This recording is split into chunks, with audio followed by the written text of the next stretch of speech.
Merhabalar, kanalıma hoş geldiniz. Evet, örneklerde gördüğünüz motifimizi öreceğiz. Başlayalım. Bismillahirrahmanirrahim. Halkamızı yapıyoruz. 3 tane zincir çekiyoruz.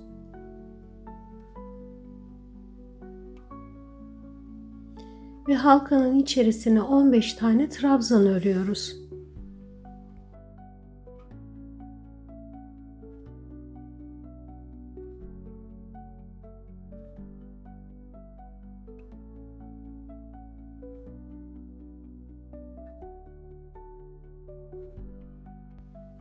Halkamızı sıkılaştırıp ipimizi kaydırıyoruz.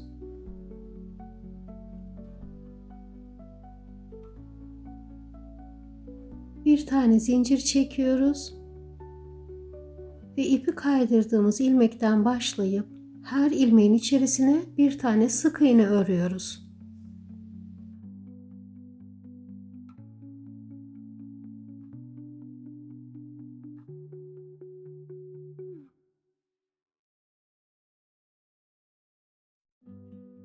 Sıramızın sonunda ipi kaydırırken oluşmuş olan ilmeği atlıyoruz ve ilk yaptığımız sık iğnenin üzerindeki ilmeğe ipimizi kaydırıyoruz.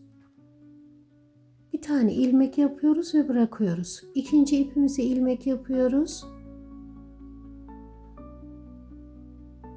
Ve ipi kaydırdığımız yerden değil, bir sonraki ilmekten, ipi kaydırdığımız ilmekten değil, bir sonrakinden tığımızı batırıp ipimizi alıyoruz. 3 tane zincir çekiyoruz. İpimizi dolayıp ikili trabzan yapıyoruz. Aynı yere 2 tane zincirle beraber 3 sayacağız. Trabzanın yarısını çekiyoruz. Bir defa çekiyoruz. Bir çekmeyi tığ üzerinde bırakıyoruz. Ötekini de aynı şekilde yarısını çekiyoruz. Öbür yarısını tığ üzerinde bırakıp hepsini birden çekiyoruz. Sonra 2 tane zincir çekiyoruz. Sıradaki ilmeğe, ilmek atlamadan sıradaki ilmeğin içerisine aynı şekilde ikili trabzanlar örüyoruz. 3 tane. Yarım yarım çekiyoruz. Sonra hepsini birden çekiyoruz.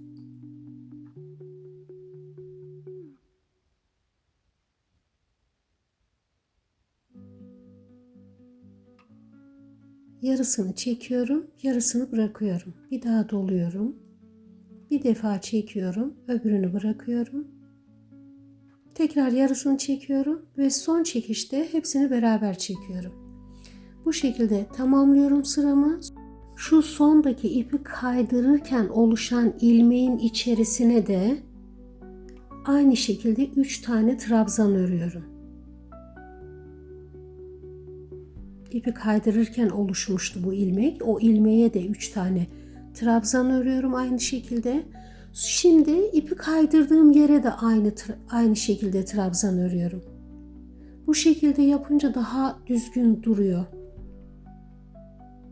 Evet, şimdi ipi kaydırdım. Yeşil ipimi kaydırdığım aynı ilmeğin içerisine 3 tane trabzan örüyorum aynı şekilde.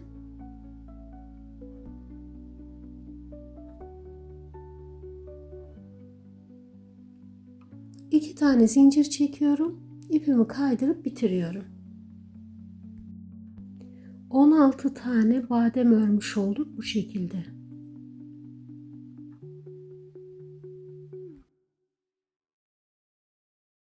İpimi kaydırdıktan sonra 2 tane zincir çekip şöyle bırakayım. Diğer ipin ilmeğinden tığımı geçiriyorum. 3 tane zincir çekiyorum. 2 ve 3. Örgümün ön tarafından düz yüzünden tığımı batırıyorum boşluktan. İpimi alıyorum. 3 tane zincir çekiyorum. Bir defa ipi dolayıp yine ikili trabzan yapıyorum. Beyazları ördüğüm şekilde yapıyorum. Yarım yarım çekip sonra hepsini birden çekiyorum. Burada 2 tane ördüm, zincirle beraber 3 sayıyorum. Araya 4 zincir çekiyorum. Ve diğer boşluğun içerisine aynı şekilde yarım yarım çekerek 3 tane ikili trabzan yapıyorum.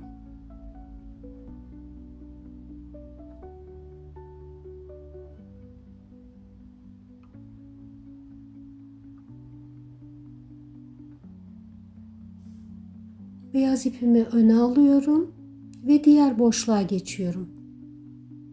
Evet, sıramı bu şekilde örüyorum.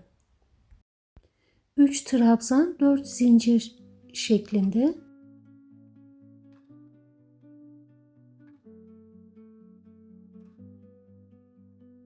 Sıranın sonunda 4 zinciri çektim. İpimi ilk yaptığım 3 trabzanın tepesine kaydırıyorum.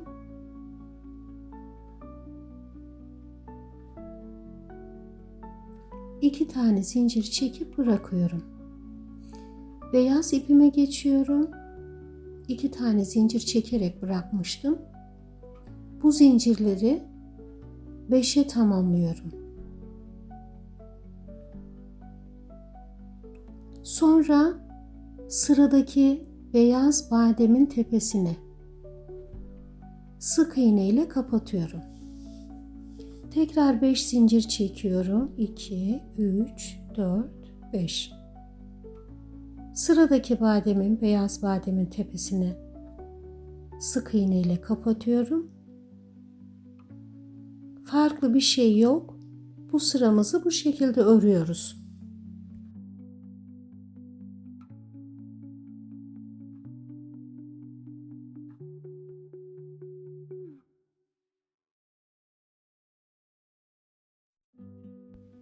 Sıranın sonundayız. Bağlantıyı yapacağız. Buradaki fark 3 tane zincir çekiyoruz 5 yerine.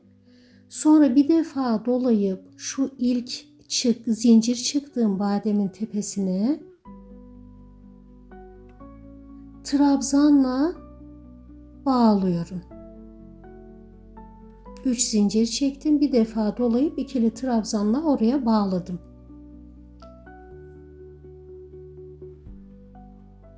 İki tane zincir çekip diğer ipime geçiyorum. Bu ipimizi bademin tepesine kaydırarak sıramızı tamamlamıştık. Şimdi boşluğun içerisine kaydırıyorum. 3 tane zincir çekiyorum ve aynı şekilde önceki sırayı nasıl ördüysem yeşilleri aynı şekilde badem örüyorum. 3 zincir, 2 tane ikili trabzan. Yarım yarım çekiyorum. Hepsini birden çekiyorum. Araya önceki sırada 4 zincir çekmiştik. Şimdi 5 zincir çekerek örüyorum. 2, bu 3. trabzan, yarım çektim. Hepsini birden çektim. 5 tane zincir çektim. Diğer boşluğa geçiyorum. Yarım çekiyorum trabzanı. Ötekini de yarım çekiyorum. Üçüncüyü yarısını çekiyorum. Sonra hepsini birden kapatıyorum. Evet, sıramız bu şekilde. Son 5 zincirimi çektim. İlk bademin tepesine kaydırarak kapatıyorum. 2 zincir çekip bıraktım. Şimdi beyaz ipime geçiyorum. 2 tane zincir çekip bırakmıştım. Şimdi bu zincirleri 6'ya tamamlıyorum. 3, evet 2 idi. 3 yeniden aldım. 4, 5 ve 6. Sonra şu halkanın içerisinden tığ batırıp arkasındaki bademle birleştiriyorum. Sık iğne ile. Bir daha göstereyim. 6 zincir çekiyorum.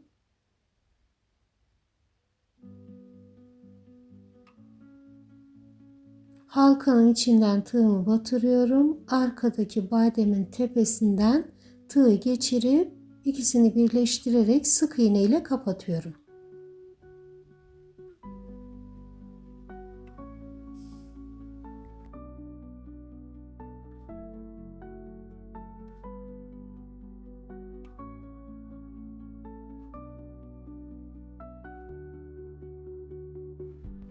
Sıranın sonundayız. Şurası birleştirme yeri. Oraya trabzan örmüştük. Şimdi 3 tane zincir çekiyorum. 2 defa ipi doluyorum tığa. O trabzanın tepesinden tığı geçirip bir de arkasındaki bademin tepesinden geçiriyorum. İpimi alıyorum. Üçlü trabzan yapıyorum. 2, 3. 2 zincir çekip burada bırakıyorum. Diğer ipime geçiyorum.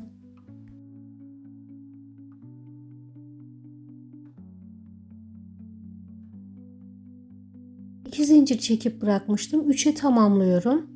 Ve zincir boşluğunun içerisine, iki bademin arasındaki boşluğun içerisine 5 tane trabzan örüyorum.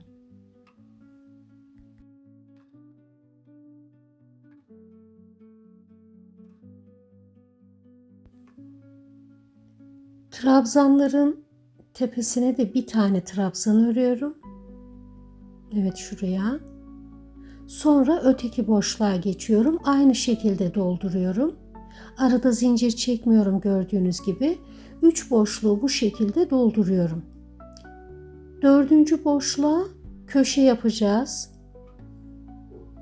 O yüzden buraya 3 tane trabzan örüyoruz. 2 zincir çekiyoruz. Aynı yere 3 tane daha trabzan örüyoruz.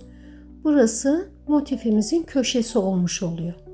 Devamında yine 3 boşluğu aynı şekilde dolduruyorum. Kenarı, köşeleri de bu şekilde yapıyorum.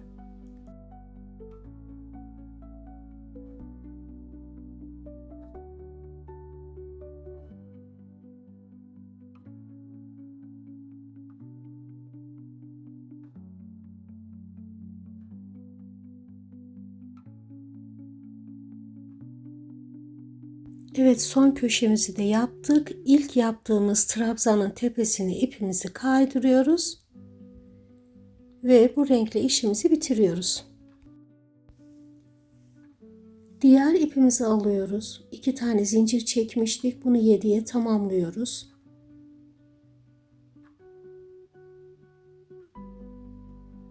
Dört, 5, 6, 7.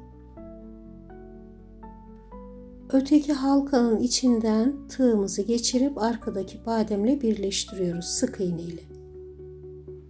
Tekrar 7 tane zincir çekiyoruz. 4, 5, 6, 7. Sıradaki halkadan geçirip arkasındaki bademin tepesiyle birleştiriyoruz. Önceki sıralarda yaptığımız şekilde.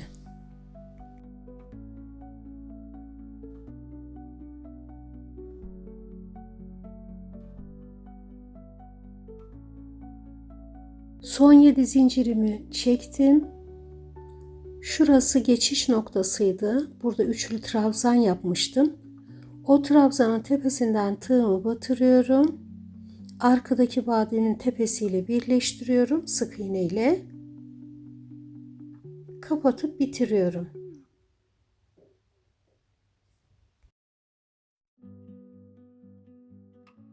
Şimdi ipimi arkaya almam gerekiyordu. O yüzden şu bağlantıyı tekrar söküyorum şurayı.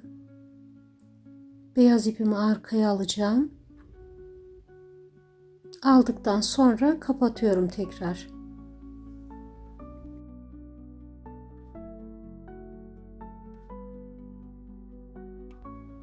Yeşil ipimle işim bitiyor. Beyaz ilmekten tığımı geçiriyorum. Beyaz ipin ilmeğinden 3 tane zincir çekiyorum. Ve tığı örgümün ön yüzünden ipi kaydırdığım yerden batırıp arkadaki ipimi, beyaz ipimi oradan alıyorum. Zinciri söktüm, o yüzden tekrar çekiyorum. 3 tane zincir çekiyorum. İpimi aldıktan sonra aynı ilmeğin içerisine bir tane trabzan örüyorum. Sonra sıradaki 2 ilmeğe de birer tane trabzan örüyorum. Ondan sonra ipimi doluyorum. Ve zincir halkasının içinden ve arkasındaki sıradaki ilmekten tığımı geçirip trabzan örüyorum. Sonra tekrar sık iğnelerin üzerine, bende aralara 5 tane düştü. 5 taneyi ördükten sonra ortalamış oluyorum. Zincir halkasının da ortasına denk gelmiş oluyor. Tekrar ipimi doluyorum. Halkanın içerisinden ve sıradaki ilmekten tığımı geçirip sık iğnemi örüyorum. Köşeye kadar bu şekilde devam ediyorum. Köşeye geldiğinde ipimi 2 defa doluyorum. Üçlü trabzan yapacağım. Halkadan geçiriyorum ve arkadaki zincir boşluğundan, köşe boşluğundan geçiriyorum. Üçlü trabzan yapıyorum 2 tane.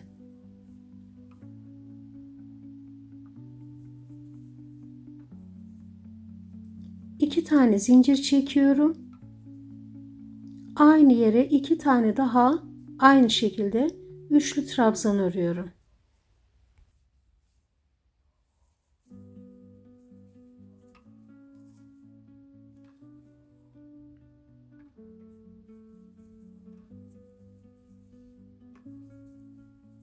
Evet, köşe ve kenar yapımları bu şekilde oluyor. Sıramı tamamlıyorum. İpimi kaydırıyorum ilk yaptığım trabzanın tepesine.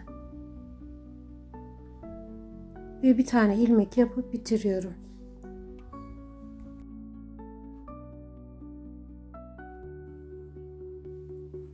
Videomuzun sonuna geldik. Hepinizi Allah'a emanet ediyorum. Hoşça kalın.